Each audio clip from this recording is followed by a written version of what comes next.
People often ask me, what things do I have to be good at to be successful in Nu Skin and in direct selling? Well, let me tell you, it isn't the things you have to be successful in, it's really one thing. It's called inviting. You see, the ability to sound excited about what you're talking about what you're doing, but at the same time, to offer an invitation to view some type of a periodical, an article, to go to a webinar, to a meeting, is the key to the business. There cannot be any better time spent than to stand in front of the mirror or test yourself with your peers and practice your inviting skills.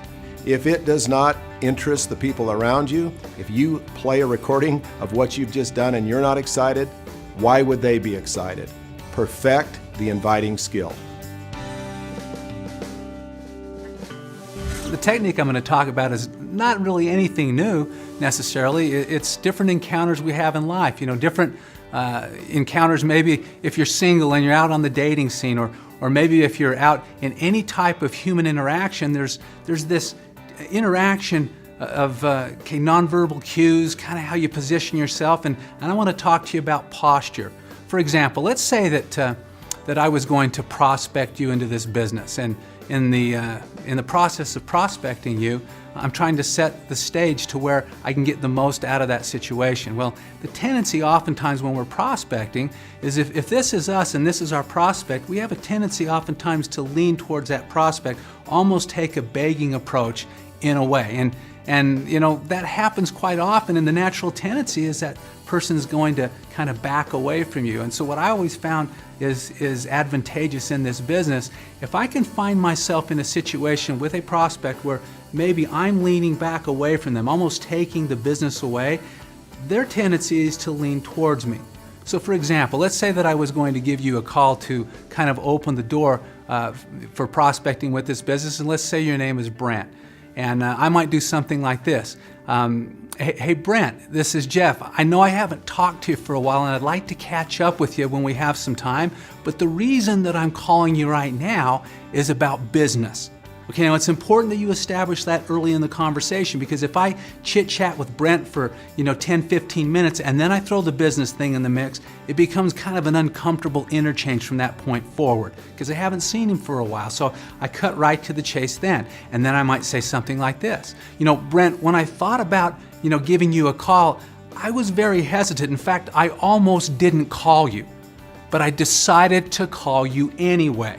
Okay, now what that has done, if this is our posture, okay, what I've done is I'm not leaning towards Brent. I basically told Brent when I thought about calling you, I was thinking maybe not calling you. So I start to lean back, okay? But I decided to call you anyway. Now that's a power statement right there.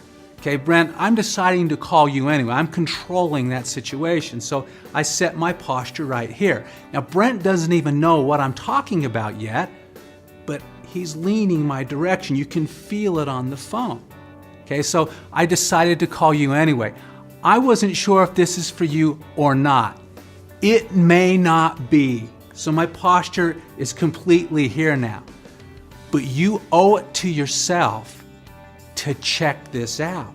See, so I've maintained my posture. I've got Brent right here. Now the next step, I wouldn't launch into a long dissertation on the telephone. The next step would be to either, send him to a webinar, set a time to meet. Whatever my next step is, I've set the stage for that, and I can play from there. Okay, so it's important that you understand that interchange. If I was to take the opposite approach and say, Brent, I wanted to give you a call because I got this business and you would be so good at this business. Well, now I'm leaning right here, and you can just feel it. Brent's leaning this direction and he really doesn't know what it's about. And oftentimes in this position right here, you'll get a response back, well, that's not something I'd be interested in. Well, how does he know he's not interested? He doesn't even know what it is yet. All he knows is that the posture's not right. So whoever controls that posture and that interchange, I don't care if it's at the presentation, if you're in a close, if you're overcoming objections, if you maintain posture with this type of interchange, oftentimes you'll set the stage for success for yourself as long as you're in control of that interchange and who's leaning where. So hopefully that little technique or tool will help you along the way, because It's all human interaction. That's really what it is at its base. You could have the verbiage, you could have the words to close and overcome objections, but if your posture's not right, it doesn't matter what words you're using. The important thing is that you have the lean going the right direction.